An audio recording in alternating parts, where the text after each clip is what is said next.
Welcome to the special edition of Hannity. Now, tonight for the hour, we're going to highlight just how clueless liberal elitists really are about American values. Now, they look down on, they openly mock, they despise anyone who does not blindly follow their rigid, radical leftist ideology. And we're going to show you the latest examples of extreme hatred. That's all coming up in the program tonight. But first, the self-righteous, sanctimonious, social justice warrior, late-night host Jimmy Kimmel is launching a new attack directed at yours truly. Poor little Jimmy, he can't stomach the fact that we dared to call him out for smearing the First Lady, Melania Trump, when he was mocking her accent as she was reading to little children.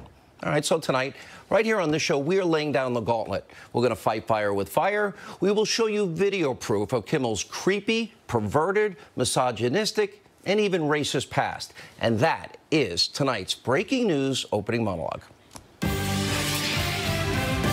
Let me say this at the start of the show tonight. I am going after Jimmy Kimmel. Tonight, we're going to pound him with his own words. And I'm going to tell you something. This is not something I prefer to do on this show. I don't take joy in this.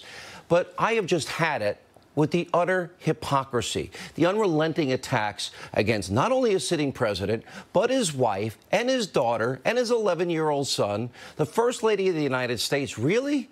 This never ends. It needs to end.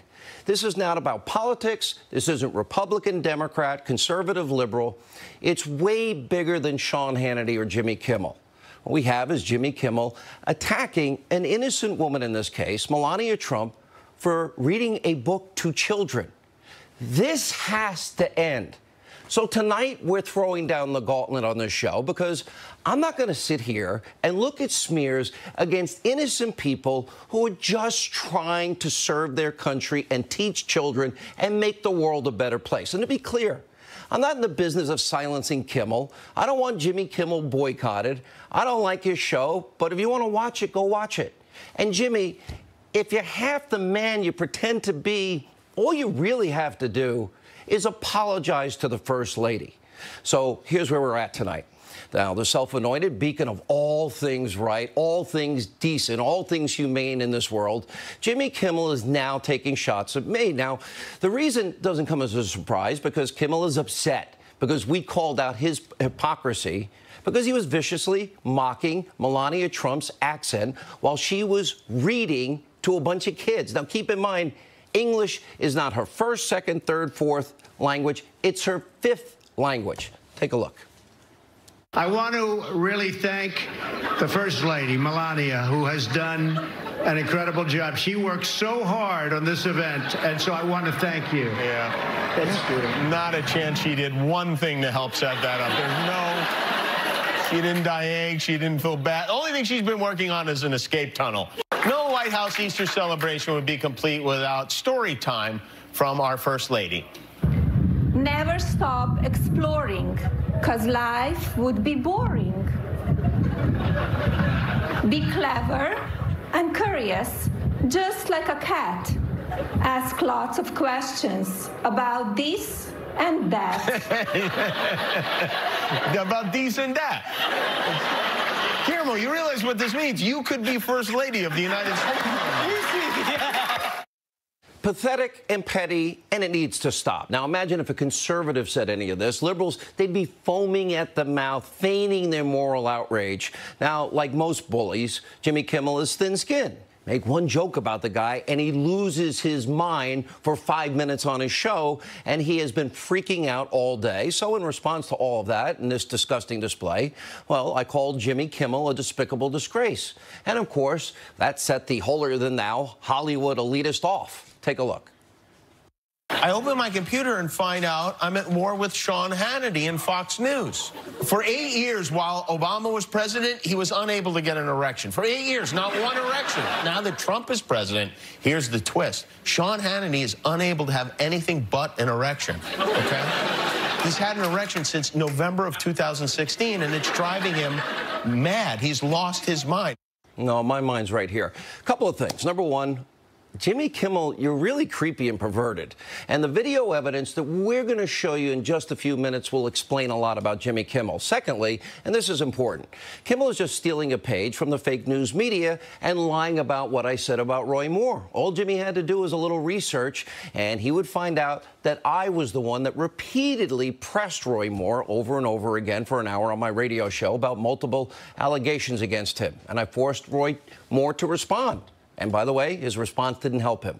So, Jimmy, you want to attack me, you go right ahead, but facts actually matter. Now, last night, Jimmy also tweeted a vulgar, obscene, mock photo of me that was so creepy and perverted, even by Jimmy's standards, that he had to take it down. Here's the thing about this sanctimonious bully. He doesn't just go after people like me who highlight his hypocrisy. I'm fine with that. He routinely bashes, nonstop, all Republicans, even the First Lady, really, of the United States of America. I don't care that you're a liberal, Jimmy. I know that, well, you kissed Obama's ass and so on and so forth. That's fine. Keep in mind, this is a guy who preaches from his high horse night after night after night about just how righteous and just he really is. Take a look. I even thought, hey, maybe we won't talk about Donald Trump much tonight. And then he opened his mouth and all manner of stupid came out. I feel like I can say this with reasonable certainty.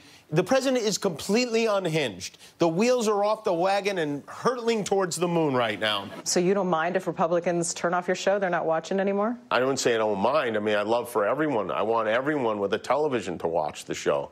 But if they're so turned off by my opinion on health care and gun violence, then I don't know. I probably won't want to have a conversation with them anyway. Good riddance? Well, not good riddance, but riddance.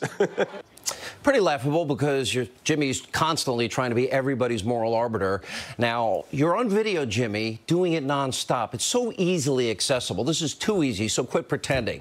And really, good riddance or riddance to conservatives watching your show? Are you that hateful, that arrogant to just dismiss half the country? Here's an idea. Why don't you focus on trying to be funny instead of pushing liberal talking points that you get from Chuck Schumer?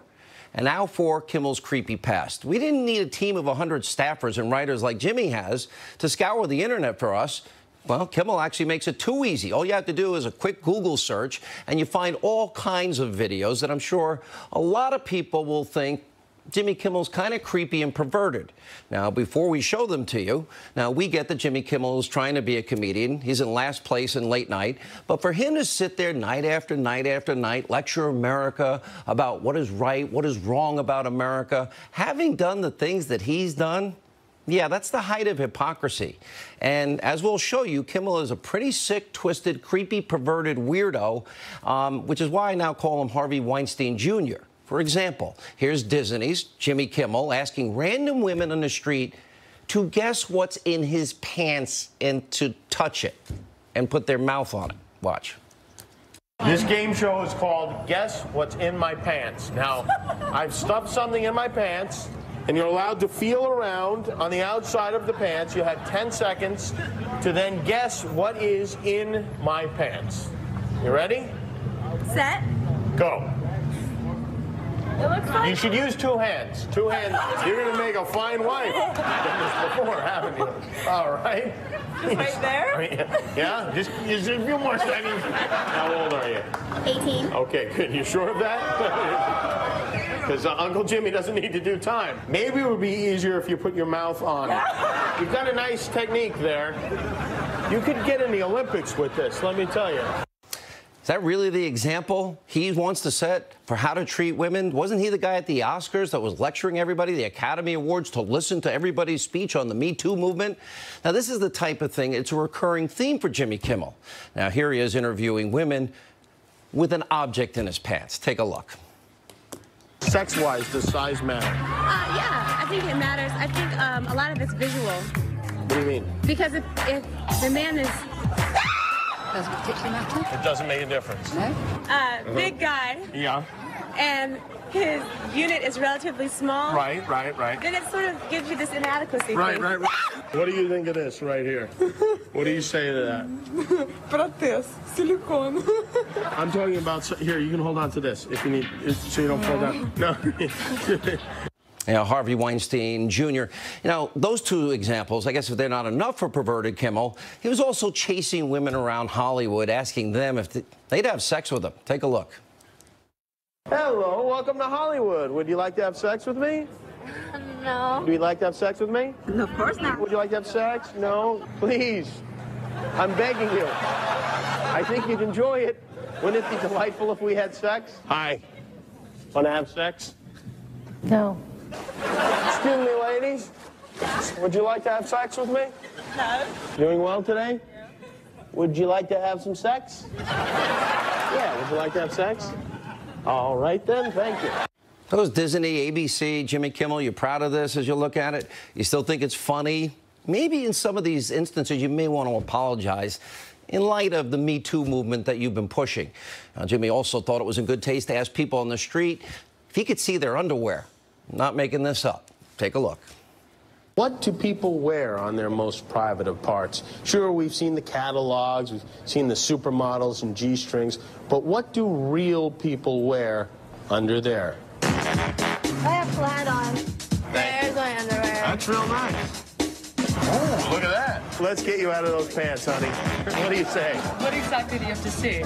Whatever you got to show us, we'll have a look at. There'll be no zooming in. Really quick? Yeah, that'd be good. Are you crazy? It'll go by so fast, nobody will even notice. Asking the question, may I see your underwear, and getting a big yes on both sides.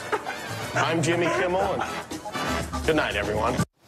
All right, so Harvey Jr., well, it doesn't stop there. Pay close attention to what he's asking a soon-to-be bride on her bachelorette party. Take a look. You love him very much? Do you want to bear his children? Have you given him anal?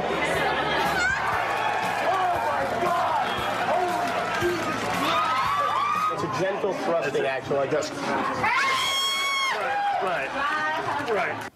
Now, he obviously has a fixation on that in that department. Now, this obscene behavior, it doesn't just stop only for women.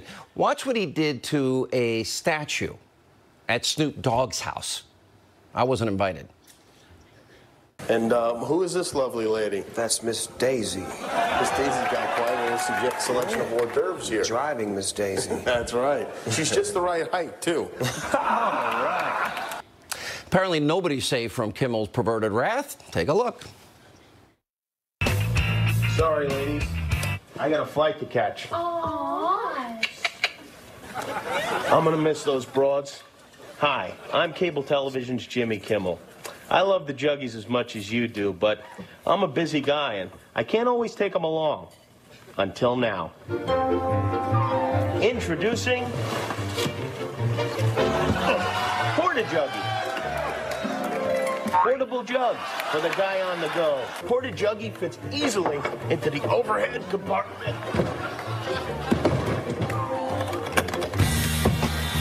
See you in Miami. Okay. Porta-Juggy. Just like a real Juggy, only smaller. Now, Kimmel's also co-opted children, and his show has encouraged them to say bad words. Take a look.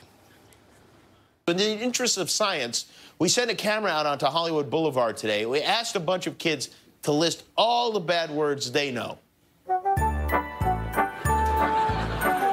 Now, do you know any naughty words? Naughty words? Yes. Naughty words? Tell me some naughty words. No. No? I know ass. I know, bitch. I think I know dumb and let me think. And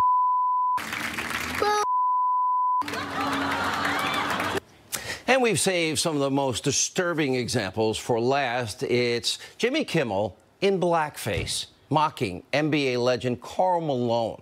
Watch this. Hello, everybody out there, TV Town. This is Karl Malone of the Utah Jazz, here to tell you about Karl Malone home state, Louisiana. Sometime at night, Karl Malone look up in sky and say, what the hell going on up there? Do UFO live on other planet, phoning home like E.T.? Karl Malone read on TV about white people getting deducted by alien. Now, Karl Malone never seen no flying saucer himself, but if he do, that's gonna be a spooky time. Jimmy was on Twitter all day defending all of this. Apparently doesn't regret doing any of this, not embarrassed by any of this. So let me say one other thing. Jimmy is not the only hypocrite in Hollywood. The place has been ground zero for sexual abuse, mistreatment for women for decades, and probably still is for all we know. Here's what's so disturbing is that everyone in Hollywood, whether they admit it or not, they know about the infamous casting couch. They all knew what was going on, and they did nothing to stop it for years. And instead, Hollywood embraced pedophiles. Remember director Roman Polanski? Remember, he was accused of raping a 13-year-old back in 1977 after he gave the 13-year-old champagne and Quaaludes. At the time, Polanski was 43 years old. Now, he was eventually charged with 6 felony counts, but he fled to Europe before he was actually sentenced and put in jail where he belongs. Now, you would think after all that, Hollywood would be completely in the position to disown, renounce Polanski. Not only did it not happen, here's what did happen. In 2003, Polanski won an Oscar for Best Director. Now, the celebrity-filled audience at the Oscars, they erupt in applause, even though Polanski couldn't attend because he's avoiding authorities here in the United States. Watch Hollywood's reaction to the pedophile rapist. Roman Polanski, for the pianist.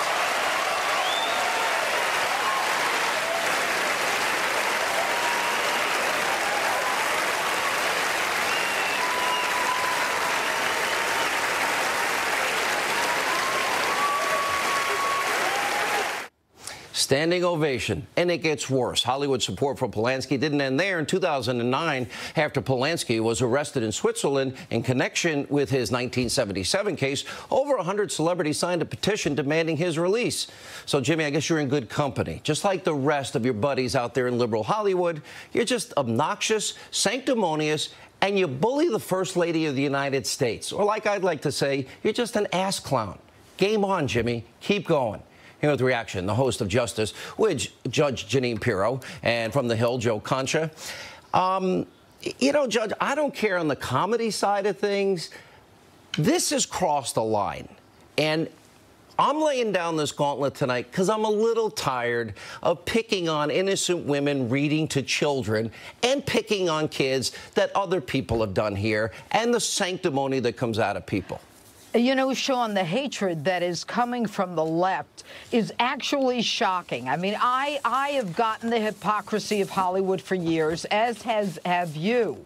These people are in a den of iniquity. And for them to turn around and look at our First Lady, make fun of her accent, is really the lowest of the low. And I applaud you for doing this. These people are haters. Let me tell you, Judge, and they are not to be tolerated. And America will reject them in the next election. Judge, I'm throwing down the gauntlet. I'm not going to stop. They are going to stop by the time it's done. I will not, Joe Concha, it's not going to end with me. It's going to end when he apologizes to Melania Trump. He should apologize on the air, Sean. I mean, where the insult happens, obviously do it in that venue. I just wonder if that would actually happen. I don't think he needs to apologize to you, and you shouldn't go back with him. I don't want an apology. I don't need an apology. No, please don't. Please don't, because I find this insanely entertaining, the feud between you two. Make it like the Cuban Missile Crisis. Like, have it go on for 13 days. That's fine. But as far as the First Lady's concerned, you know, Jimmy Kimmel's now in his 50s, and he's taking cheap shots at women who can't defend themselves. And people say, well, of course she can. No, she's not going to, the First Lady isn't going to dignify this with the response. So I think in the end, he probably won't apologize because he'll see it as a capitulation to you, and therefore he's not going to do what should be the right thing here. It's not, Judge, it's not about me. It's not about liberal, conservative, Republican. It's not. It's about, in this case, basic, simple human decency. That's what this is about. Decency and respect. But look at the person you're talking about. He will not go after Harvey Weinstein, who was a sexual predator who I have no doubt will be indicted very late to the game, yes. rape. But he's happy to go after a woman who was the First Lady of the United States. If anyone went after Michelle Obama to make fun of the way she talked or the way she looked, the way they do in Hollywood, we would all be racist and they would be looking to assault us, which is what they're doing anyway. These people are not what America is about. And America will reject them, Sean. Yeah, and you know what? It's the bully aspect of it. The judge is right, Joe. the First Lady can't fight back here. And take it on a woman, and then the sanctimony and the lectures we get from him and the self-righteousness on top of it. But it's not just Melania, it's also Barron Trump. It's Ivanka Trump. It's the daughter-in-laws of the president. Keep your criticism in a box, or I think that, for me, this is it. I'll just stay on this, and I'll roll tape of Jimmy Kimmel every night for the rest of my career. Right. Going after the First Lady, let's put it this way. She had a 17-point jump in Gallup as far as favorability from when the president took office till the end of last year. She's more popular than most politicians. Most First Ladies are. But in the end, Jimmy Kimmel should debate this with you on his show, and you should have him on your show, and you guys should have it out there instead of on Twitter. That's what I would like to see. I bet you would, but I have higher ratings. He has to come to New York. Yeah, but Sean, real fast, I wonder how many of the women in that show he did were sexually harassed. Somebody ought to interview them. That's a good question. All right, when we come back, the hate for the president continues. Former First Lady Michelle Obama, she's now taking shots at the president as we continue the special edition of Hannity.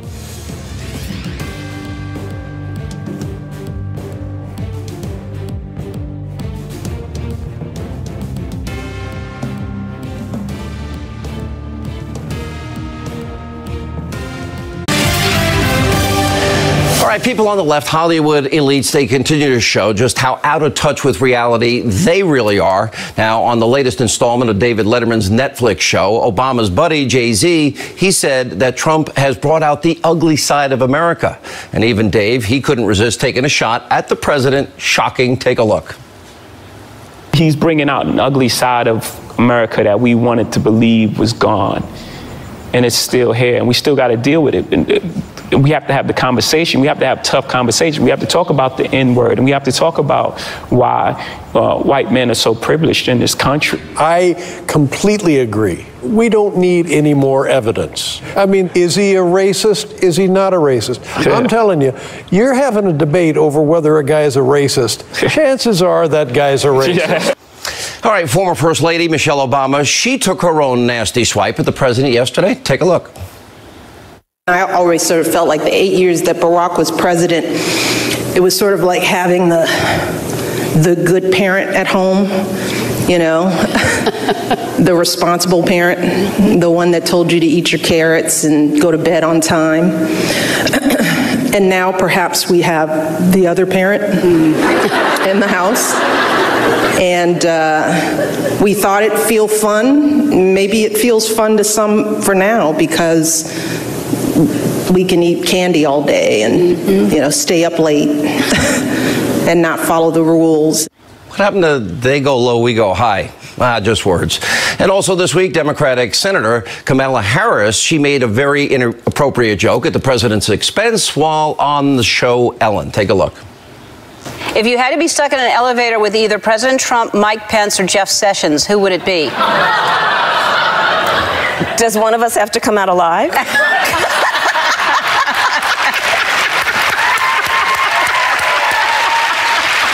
All right, here with reaction, the author of the brand new book, How Do I Tax Thee? The Hill contributor, Kristen Tate, is with us. Also with us, Fox News contributor, Tommy Lahren. Yeah, look, I don't really care what people say, Tommy, but the thing is, any conservative, if they say one thing that is deemed inappropriate, in come the thought police, in come the politically correct teams, in come the boycotts, in come the silencing efforts. So the double standard is so obvious and transparent, and you've lived this as well as I have. Well, the double standard is all the left has to operate on. That's the only standard with which they uphold. But also talking about them laughing about the death of our president, this isn't just some Hollywood liberal. This isn't just Ellen DeGeneres or Kathy Griffin laughing about this. This is an elected official who is laughing about the death of our president. Too far? Yeah, I think so. Yeah. And Kristen, what if, it's always the great question, what if it was Barack Obama as president? Right. Would the late night comedians, would everybody, they kind of gave him a pass, especially when you see the intensity and the ferociousness against this president, but not only the president, he's fair game. but his wife, his young 10, 11-year-old kid. Yeah.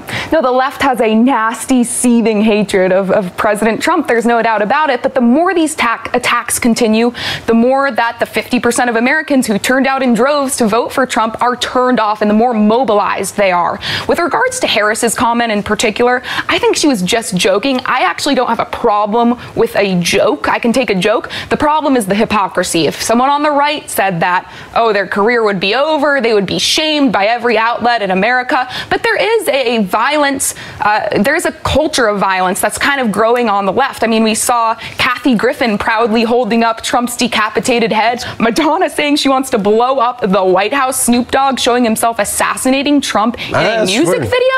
This has become the new norm. And Tommy, I go to you, and this goes back to Kimmel. I don't really care. Nobody really watches Jimmy Kimmel. I mean, he's in last place by a long shot, but that's not the point. I don't remember anybody taking those kind of shots that he did, a gratuitous shot at the First Lady. Go after the president, go after his policies, make all the jokes you want. They're all there, go right ahead. But it seems like that's a bully. And then when you look at his background, he's hosting the Oscars. He's supposed to be the face of Me Too and lecturing America to really listen to the important speeches. And then he's got 18-year-old girls grabbing his crotch, telling them to put their mouths on it. He's like a pervert. I'm watching and I'm like, we don't need this. And no conservative would do it, nor would they ever get away with it. Well, they are the late night hosts. They are now the self-appointed morality leaders. But here's the catch. They don't think it applies to them. It only applies to the president. And again, going back to comments made by Jay-Z, who is another thought leader for this generation, my generation, we've got somebody who's attacking President Trump, someone who's actually doing great things for the black community. We've got record low unemployment rates in the black community. And we've got Jay-Z saying, oh, white privilege, Trump's a racist. Again, it's a distraction from all the great things that President Trump is doing for this country. They can't take it that he's winning, so they have to call him names. That is textbook leftist. All right, thank you both. When we come back, President Trump announced his decision on whether he's going to attend this year's White House Correspondents' Dinner. We'll tell you what he decided to do as we continue the special edition of Hannity.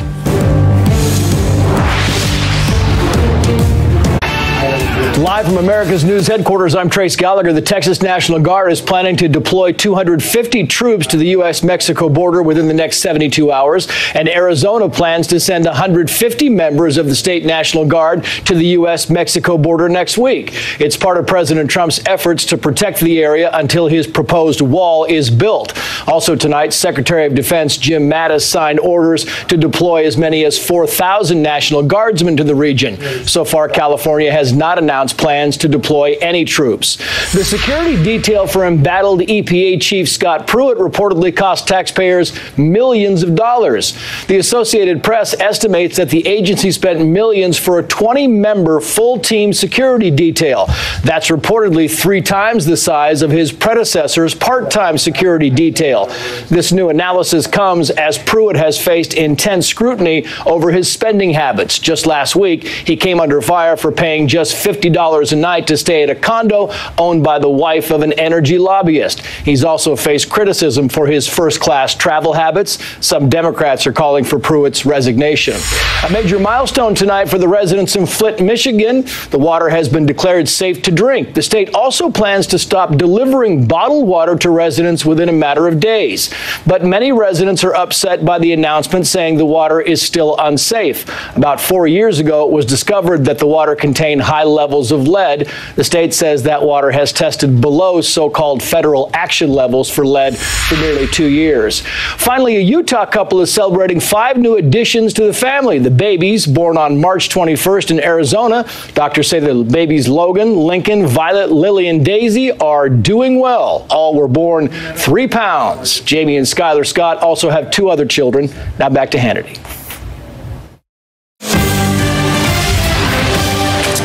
All right, as we continue the special edition of Hannity, mainstream media spinning out of control all week, forcing President Trump to correct the record on Twitter, writing, quote, "Do you believe that the fake news media is pushing hard on a story that I'm going to replace the Attorney General Jeff Sessions with EPA Chief Scott Pruitt, who is doing a great job but is totally under siege?"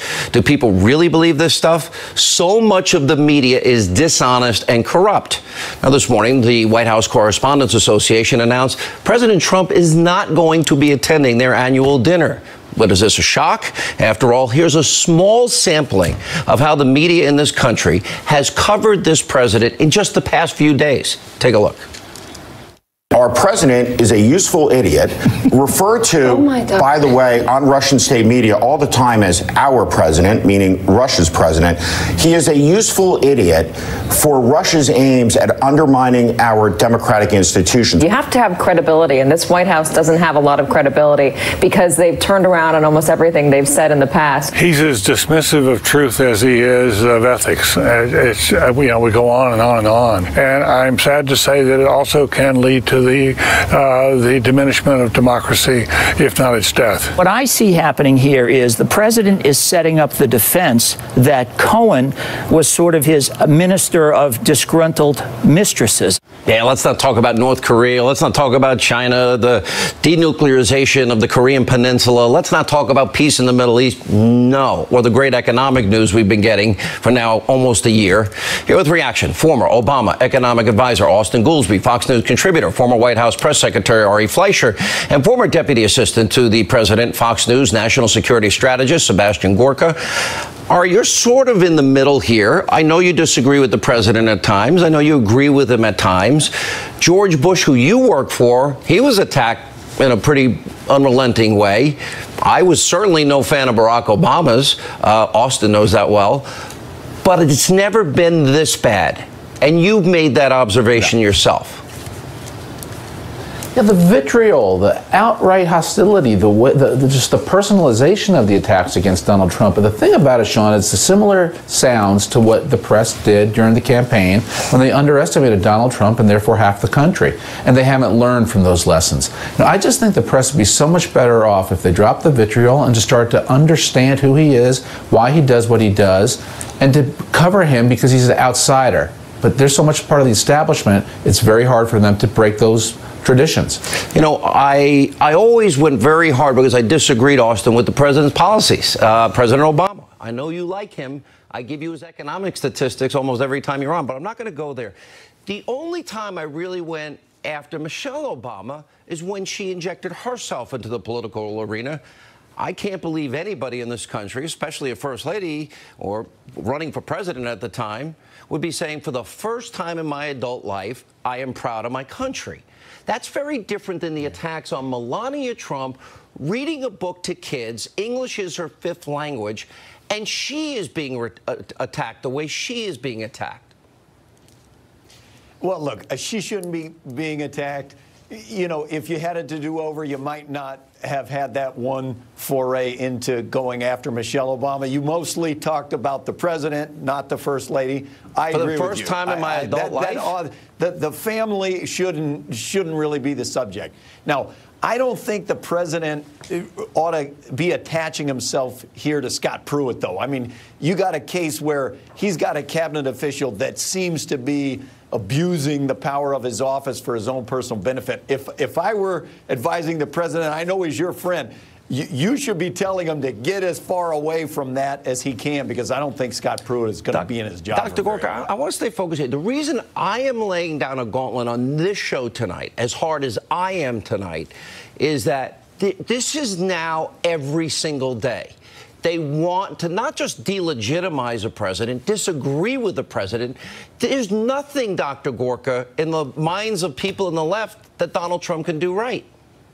Absolutely not. You'd think they'd learned their lesson on the day of the election, Sean, when the whole left-wing media, without exception, said that Hillary Clinton will be the president. Instead of learning from just how wrong they got it, they doubled down. And we've now experienced a year and a half of persistent lying. When they go on national television and simply lie about the administration, about what they're doing. Look, the Pew polling company, is not exactly an arch-conservative polling company.